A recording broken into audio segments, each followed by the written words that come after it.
Continuamos en el show de la selección y tenemos el honor, el enorme placer de entrevistar a otro campeón del mundo. Han desfilado una galería importante en este programa de campeones del mundo y en este caso nos metemos en Argentina 1978 y vamos a hablar nada más y nada menos con Daniel Bertoni. Hola Daniel, ¿cómo te va? Rubén Gómez es mi nombre. Te quiero preguntar acerca de ese mundial que supieron conseguir. ¿Qué es lo que más te acordás? Esas vivencias, si tenías conocimiento de todo lo que iba pasando en el exterior, hablo de la situación política, cómo viviste el mundial y cómo te sentías en el mismo y si sabías todo lo que iba pasando en el país. ¿Cómo te va? ¿Cómo andás? Gracias por la nota. Eh, Verdaderamente me siento campeón del mundo. Verdaderamente jugué un mundial que era mi anhelo y es lo más importante. Y de lo otro político no sabía nada, lo supe después con el tiempo a través de las informaciones periodísticas que hubo después de muchos años que tuvimos gobiernos nefastos y no sabía verdaderamente lo que sucedía en el país. ¿Cómo estás, Daniel? Agustín de Yulis te saluda. Y metiéndome también de lleno en ese mundial, ¿cuál es el partido que ustedes dijeron? A partir de este encuentro creo que podemos estar para cosas importantes.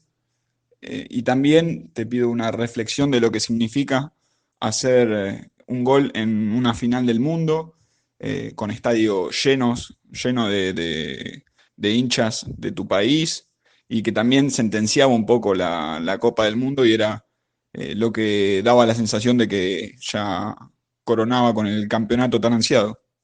En ningún momento pensamos, este es el partido, después de ese partido decir somos campeones del mundo, ni nada, no. Era muy difícil, ahí sí que eran zonas de la muerte, no como después el periodismo le quiere hacer creer a la gente que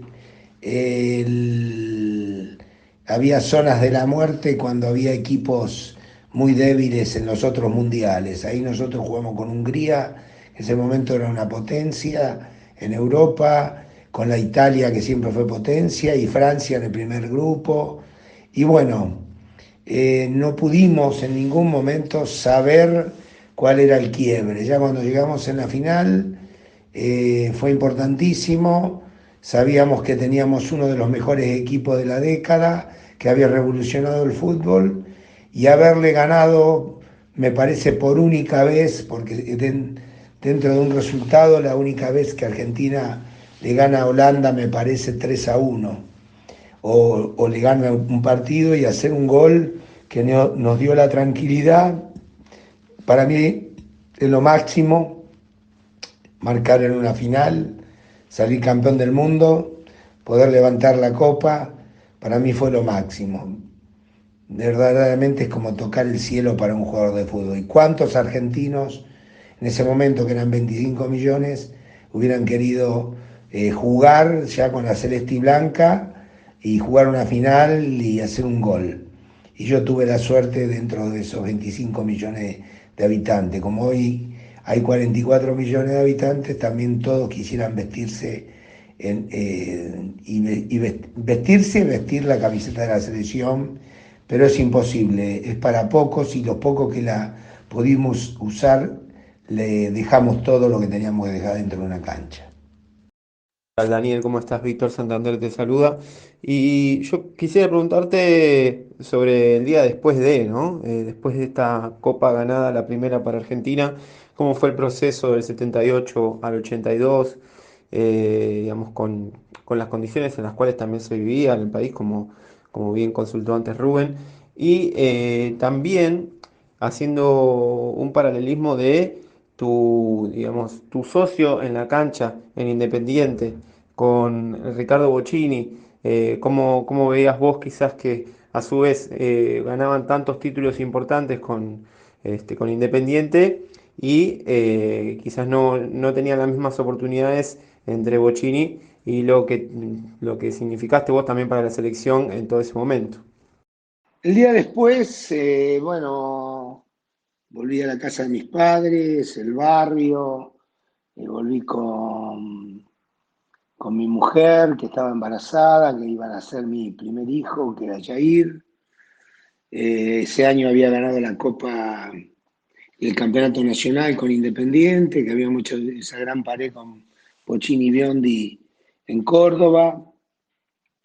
Y tuvimos la suerte ese año, después de salir campeón del mundo. El día después que vos hablás, el segundo comienzo de la era de Menotti para el próximo mundial, que era el 82, yo no lo viví mucho. Aparte, no era convocado mucho porque en esa época había un montón de jugadores y iba probando. A mí ya me conocía. Y bueno, la situación fue esa y creo que no tuve mucho tiempo para poder disfrutar ni mucho tiempo para poder comenzar al, ¿cómo se dice?, al proyecto nuevo que tenía Menotti. Lo de Bocini yo creo que también tenía la posibilidad de haber estado en el Mundial, pero tuve grandes compañeros y jugadores que me entendí de maravilla, como Kempes, y después me entendí con Antonioni en la Fiorentina, me entendí muy bien con Julián Rubio, que era un 10 que tenía el Sevilla, después me entendí bien con Maradona, muy bien con Diego, y con Bocini también, que nos entendíamos de memoria, pero me adaptaba al nivel de juego de cualquier equipo por las condiciones físicas y técnicas y tácticas que yo tenía, ¿no? Aparte por la calidad y por la capacidad que tenía. Podía jugar con cualquiera de esos jugadores. Con el que mejor me entendí fue con Bocini, y que podía haber estado también en el Mundial, y Maradona también, pero del que elegía era el técnico. Después me entendí muy bien también con Alonso, me entendí muy bien con Villa, con La Rosa. Era un jugador que leía el juego y me entendía bien con mis compañeros. Estamos hablando con Daniel Bertoni. Daniel, contame sobre César Luis Menotti. ¿Qué significaba para el grupo? ¿Qué significó para esa selección? ¿Y qué significaba para vos en particular? Menotti yo lo conocía de Huracán, sabía por los compañeros porque yo estuve también preseleccionado para el Mundial 74, que viajaba con Tarantini y nos sacaron al último momento. Pero ya lo conocía y sabía de sus dotes como persona, como técnico, como conductor, y verdaderamente me dejó muchas enseñanzas de vida, y enseñanzas que a mí me gustaban y que las tomaba con mucho gusto para poder aprender cosas que uno siempre tiene un lugar en la vida y en la mente de escuchar y aprender. Esa es la humildad de cada persona, saber escuchar y saber asimilar y aprender. Para mí Menotti fue uno de los mejores técnicos que tuve, conjuntamente con Pastoriza. Les doy, como tuve otros técnicos también, que me dejaron siempre algo, pero los tengo, los tengo arriba porque fueron dos técnicos extraordinarios, y Menotti fue lo más. Hubo un antes y un después de Menotti durante los mundiales. Antes de Menotti nadie quería venir a la selección. Después de Menotti y la organización, todo el mundo quería jugar en la selección, quería jugar en la selección de Menotti, quería que lo dirija Menotti. Y si vos escuchás, la mayoría de los jugadores que han tenido a Menotti, lo único que tienen para hablar son cosas de elogios para el director técnico César, para Luis Menotti. Daniel, en estas semanas, después de las palabras de La Volpe, se revivó un poco, si se quiere, una especie de disputa entre el 78 y el 86. Vos, como jugador de una de esas selecciones que han salido campeonas del mundo, ¿qué opinás de lo que históricamente fue la rivalidad y la oposición entre el 78 y el 86, entre Menotti y entre Bilardo? ¿Qué opinión tenés al respecto? ¿Te parece que eso puede sumar para una discusión futbolera o es algo que siempre comparar puede llegar a restar y se puede sacar poco positivo de eso? Dijiste tantas verdades, las comparaciones son malas, las disputas son malas. Lo mejor que hubiera pasado hubiera sido que Menotti y Bilardo eh, concordaran, estuvieran de acuerdo en poder hablar dos campeones del mundo para dejar más cosas para la selección. Creo que los dos fueron egoístas y el periodismo utilizó las disputas y las polémicas para armar esa gran polémica si cuál fue la mejor selección, si la del 78 y el 86, los dos fueron campeones del mundo. Y después Menotti o Bilardo, otra disputa, otro confrontación que no le sirvió para nada al fútbol argentino. El fútbol argentino necesita de hombres como fueron ellos y de técnicos como estuvieron después Pasarela, Basile, que dejó mucho, ganó 2 torneos de Copa América, un gran técnico, Bielsa otro gran técnico. Bueno, yo te hablaba de Bilardo y de Menotti y de que cada uno hizo lo mejor que pudo y las cosas le salieron bien y eligieron bien los jugadores. Por eso las dos selecciones tienen mucho valor porque tuvieron grandes jugadores de fútbol. Pero le hace muy mal las comparaciones, lo dijiste vos mismo. No dejan nada y no dejaron nada. Es lamentable porque hubiera sido muy rico que los dos se juntaran y el periodismo no hiciera polémica para vivir de esa polémica toda una vida. También preguntarte si a tu criterio te quedó algo pendiente en tu carrera o algo que hubieras querido hacer o tuviste la oportunidad y quizás no se dio, alguna transferencia, algún gol importante, algo que quizás vos lo tengas en el tintero y te haya quedado como un poquito pendiente a lo largo de tu extensa y gratificante carrera. Siempre te queda algo en el tintero, te queda algo en la vida que no pudiste hacer y que te hubiera gustado hacer.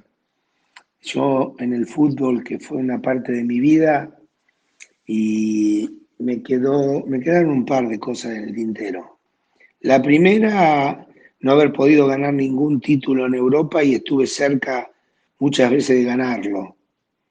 Y lo segundo, volver y terminar mi carrera independiente y despedirme ante la gente de Independiente, el público que siempre me reconoció como me reconoce como gran jugador y una de las personas, aparte hincha de Independiente, como soy yo, y todo lo que di adentro de la cancha y todas las cosas importantes que he ganado. Ahí el otro día me enteré que a los 23 años fui el jugador más joven cuando llegué a la selección del Mundial 78, porque los que teníamos 23 años era Gallego, Tarantini y yo, pero que yo ya había ganado todos los títulos habidos y por haber hasta ese momento. Entonces era un récord haber ganado Copa Libertadores, Interamericana, Campeonato Nacional, Copa Intercontinental, durante mi carrera, de los años que tuve en Independiente, que fueron 5, y en el 78 lo culminé ganando el Mundial. Y era un récord para un jugador joven como yo. Verdaderamente, pero son cosas que te quedan a veces en el tintero. Pero también tuve muchas cosas importantes en mi vida. Dios y la Virgen siempre me ayudaron y me guiaron. Y mis padres también. Y mi familia, digamos, en general. Daniel, ¿cómo te va? Augusto Fraschina te saluda. Bueno, se lo pregunto a cada campeón del mundo, se lo consulto a cada jugador que ha jugado esa final y bueno, vos justamente que has sido partícipe de ese gran partido y más que nada es el encuentro decisivo ante Holanda en el Monumental. Quiero preguntarte cómo era ese equipo holandés, porque estaba en ese momento instalada la idea de que Holanda era la mejor selección del mundo, con su idea de juego marcada, respetada, digamos, en la base, en la escuela, mejor dicho, del Ajax con Johan Cruyff, que bueno, que ese mundial, te diría que por suerte no lo pudo jugar porque quizás el partido para ustedes se les hubiese hecho mucho más complicado. Pero quiero saber tu opinión sobre esa Holanda. ¿Qué equipo te parecía y cómo fue ese partido, en cuanto a tu opinión? ¿Lograron contrarrestarlo? Porque el resultado parece ser abultado, pero quizás el partido fue difícil. ¿Cómo viste ese partido? Y Holanda era el equipo que había revolucionado el fútbol en la década esa, era el mejor equipo de selecciones del momento, la naranja mecánica, y ganaba cosas importantes y había llegado a otra final en el 74. No se puede decir nunca si estaba Cruyff o no estaba Cruyff, cómo podía haber ido el partido. Podíamos haber ganado más fácil o podíamos haber perdido también. Nunca se puede saber la situación, pero jugamos contra una de las mejores selecciones. Sabían achicar hacia adelante, hacia atrás, sabían achicar espacio, sabían jugar. La verdad que era un equipo completo y aparte muy fuerte físicamente. Tenía jugadores de mucha experiencia que ya habían jugado un mundial, una final. Verdaderamente nosotros no teníamos la misma experiencia que tenían ellos, pero teníamos algo que era el entusiasmo y las ganas y la pasión de llegar a ganar el mundial y nos tocó el equipo más fuerte de esa década y verdaderamente le ganamos abultadamente, pero podíamos haber perdido porque hubo un tiro en el palo de Resenbrich y una tajada extraordinaria de Filiol, que yo siempre digo que como un gran arquero se pueden ganar los mundiales. Por eso Filiol tuvo mucho que ver, porque sacó 3 pelotas en el primer tiempo extraordinarias. Después el tiro en el palo, un partido que fue alargue, fue difícil, fue físicamente muy duro. En esta época no hubiera sido tanto así porque hoy tocan al jugador y cambia todo. Pero ganamos contra el equipo que era revelación en la década y que era considerado el mejor, el más vistoso y el que mejor jugaba y era un fútbol total. Y le ganamos muy bien. Hubo momentos que nos dominaron en el segundo tiempo y nos empataron el partido. Pero el primer tiempo nosotros jugamos muy bien también, fue un tiempo para cada uno, y después en el suplementario fue parejo también. Verdaderamente ganamos una gran final contra un gran equipo. Daniel, te quiero preguntar cómo ves esta selección actual, la de Scaloni. ¿Qué opinión tenés del entrenador de la selección argentina? ¿Qué opinión tenés de estos nuevos jugadores? Y también haciendo foco en tu puesto, ¿qué opinas de los delanteros de la selección? De Lautaro Martínez, Salario, el Kun Agüero, siguen las firmas. ¿Quién te parece eh, que tiene que ser la dupla titular? ¿Quiénes te gustaría que se convoquen, que quizás Scaloni no le dio una oportunidad?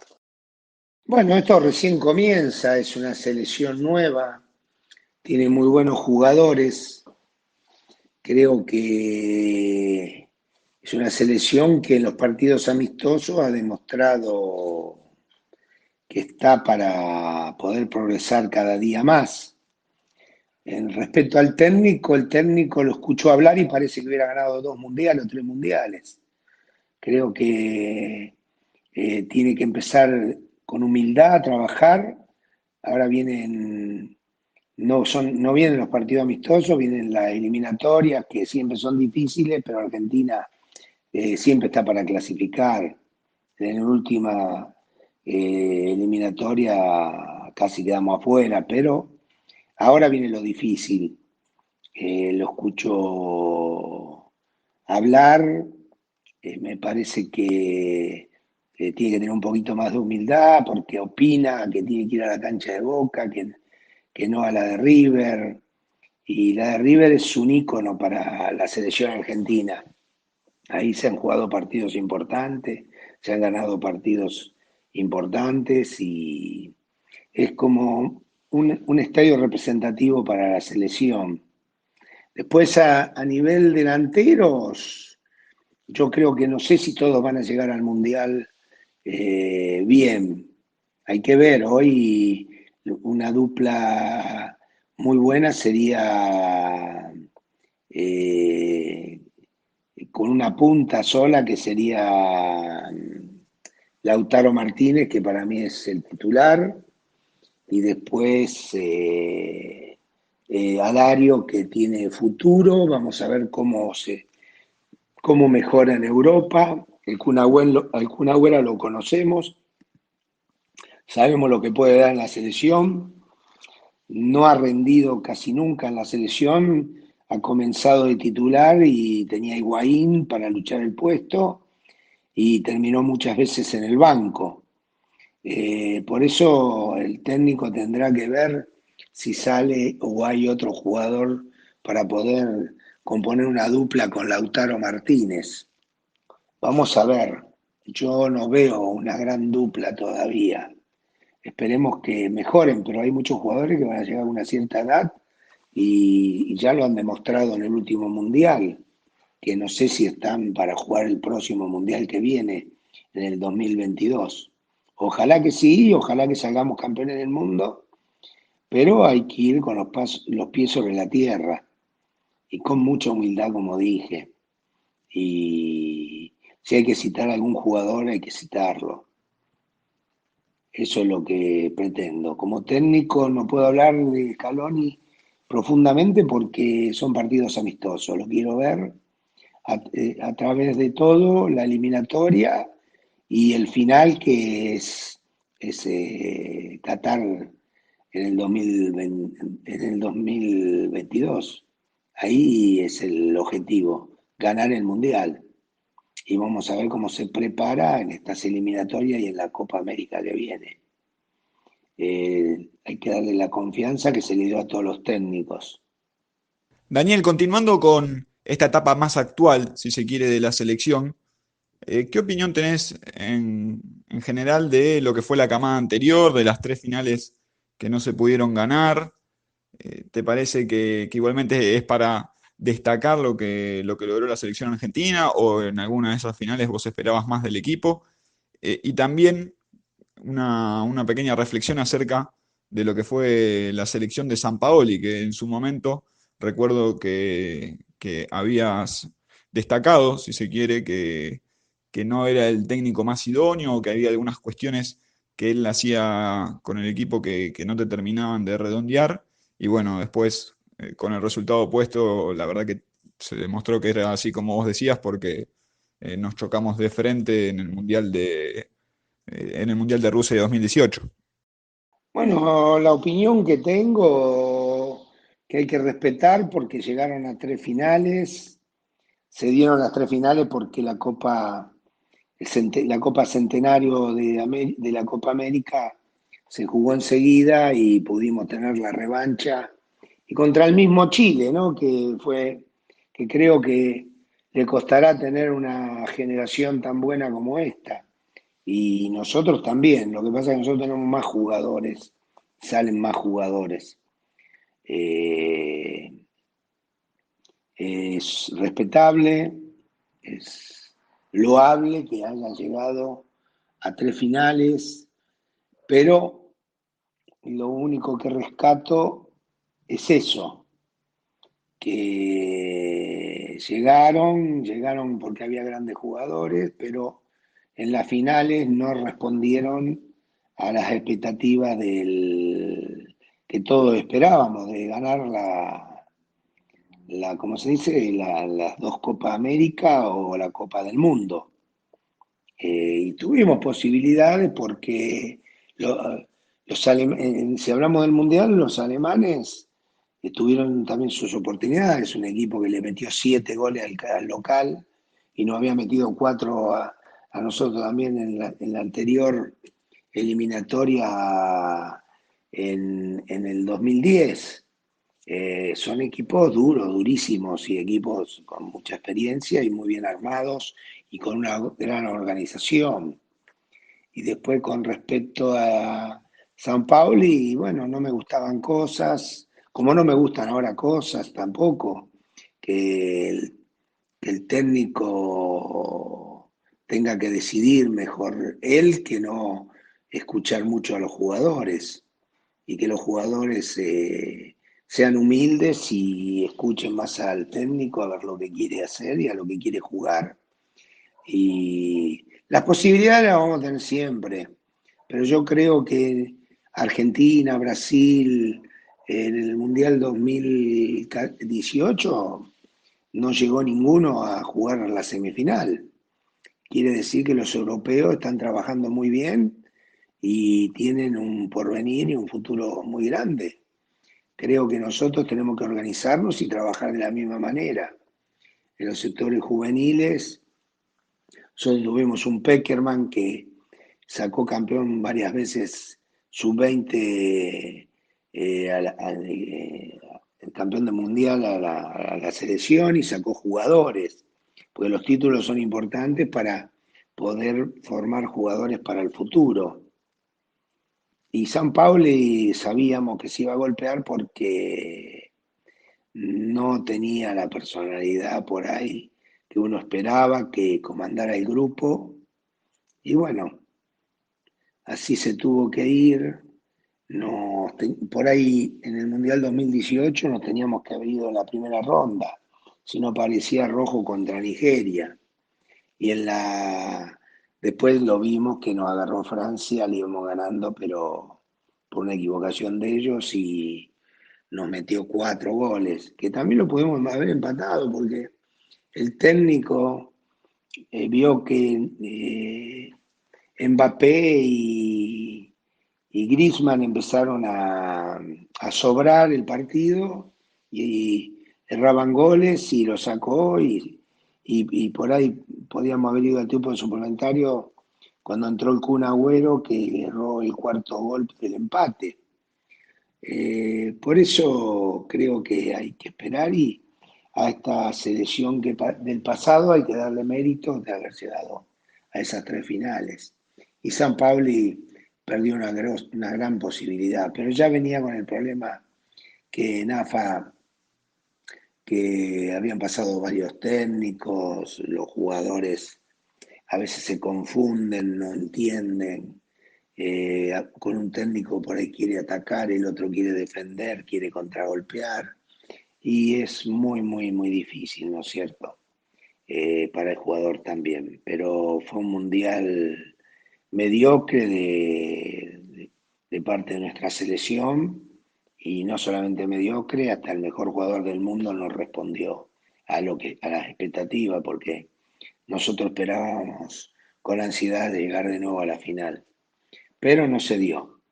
Pero ahora tenemos que esperar el próximo mundial y muchos jugadores, como dije antes, van a llegar con una edad ya pasada y en este mundial se vio también que ya no es lo mismo el equipo y bueno, se tuvieron que ir varios.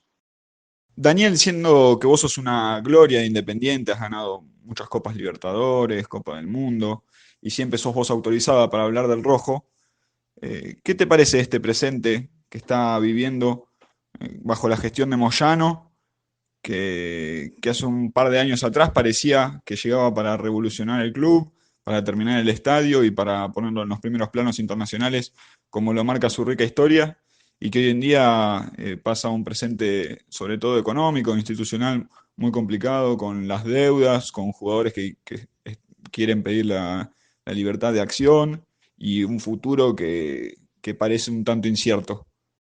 Bueno, el presente de Independiente era de esperarse porque para ser dirigente de un club no solamente tenés que delegar hacia otra gente, Independiente fue tomado o dirigido como un sindicato, donde comandan 3 o 4 personas.